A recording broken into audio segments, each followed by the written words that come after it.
Assalamualaikum and a very good day to Madam Zulaika. We would like to present our selected topic, Function of Executive. Prepared by Nur Anis Atira binti Abdul Aziz, Mahfuzah binti Abdul Razak, Nur Izzatul Adiba binti Muhammad Khairul Nizam, Siti Syafiah binti Hasanuddin, and Siti Zulaika binti Zafri. Executive is a part of government that is responsible for making certain law and decisions that are put into action. Executive is the most powerful organ of the government, which implement the law passed by the legislature and the policies of the government. Now, we will proceed to classification of executive. But first, we will go through about the real and versus nominal executive. Real executive is the distinction is made based function of the head of state and head of government. Head of government is the political person who really function the administration of the government, who perform administrative duties. It can be described the person who is constitutionally possess the real power of decision making, which is advising and command. Real executive is the elected leader of the majority party in legislature, who known as Prime Minister or Chancellor. Nominal executive ruled by the head of state and appoint based on hereditary principle. Their power is defined and limited by the constitution, and they didn't have actual power. For example, for this situation is Queen Elizabeth II. However, nominal executive, which is head of state, perform ceremonial duties. It describes a person that under advice of person like Prime Minister or Cabinet who constitutionally have power of decision making. The nominal executive is either president or constitutional monarch. It was ruled by head of the government and in charge of the affair of the country. They implement the policy of the state and they possess actual power. Example for a nominal executive is Prime Minister. The president is the both real and nominal executive for ceremonial and political responsibility. Next are single versus plural executive.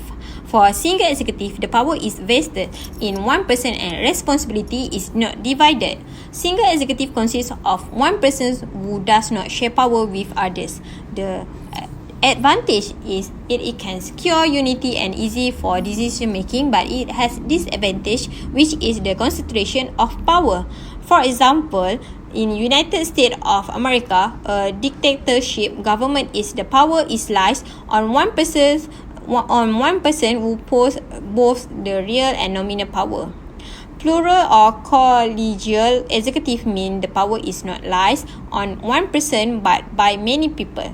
The power of executive is divided among a number of people. The advantage of plural executive is check and balance, which is two heads are better than one, but it wasted of time because they delay in decision making. For example, in Switzerland, a collegial executive country, they have 7 members federal council who are selected for every 4 years, and among them, there will be a member that become president of federation for 1 year. Now, I am going to explain about functions of executive. Every sector has their own functions of none other than to provide benefit to whom they are created for. The same goes to the executive. Executive has its own functions in order to make sure the country's administration stable and citizens live in peace and harmony. So, as you can see from the slide, the functions of executive are including legislative function, judicial function, financial function, internal administration, external administration, and military function. Now, let's go through the next slide and I'll be explaining about legislative and judicial functions accordingly. Okay, so first, the function of executive is legislative function. The word legislature is generally brought the meaning of a body which legislates. So legislature itself means a place for law making.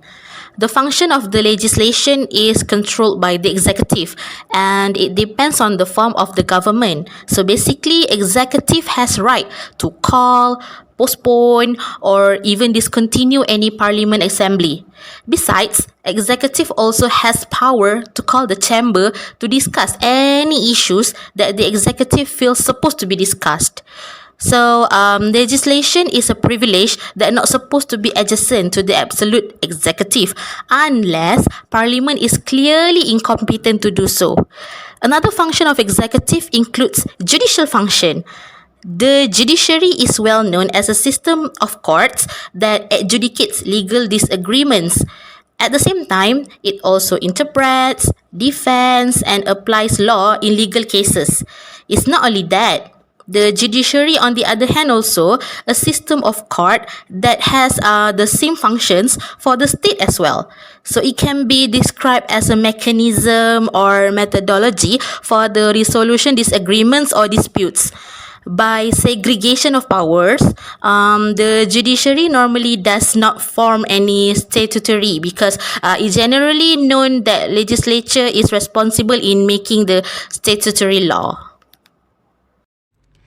Next function of executive. The third one is financial function. Governments needs a large amount of resources in order to implement various programs and projects planned to fulfill people needs as well as the country. Source of income is obtained through taxation and national export. Executive needs to plan how to obtain income from various sources to stabilize economic condition of the country. The fourth one is internal administration. They need to be responsible to implement policies and gives order regarding the process of execution of the law.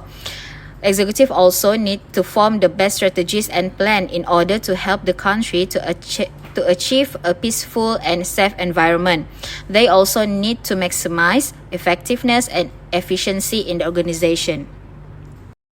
Next, function of executive is external administration.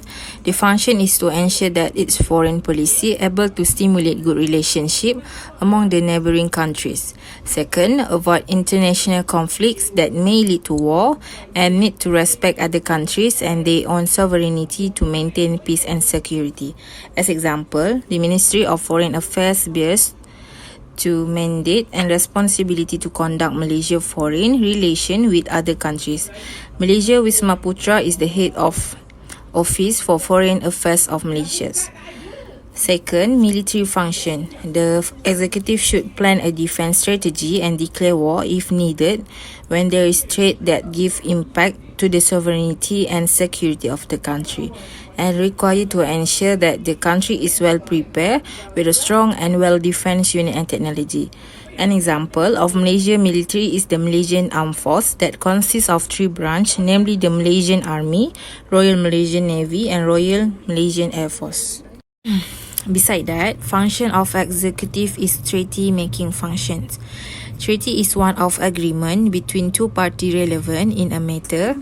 It is a responsibility of executive to decide which agreement are to be signed with any countries. The negotiation between executive for treaties in accordingly within procedure defined by international law and in accordance with the provision of the Constitution of the states. An example, Malaysia and Indonesia is an Asian country that has strong diplomatic relation with Malaysia in strengthening the relationship between two countries. Moreover, the function of executive is defense, war and peace function.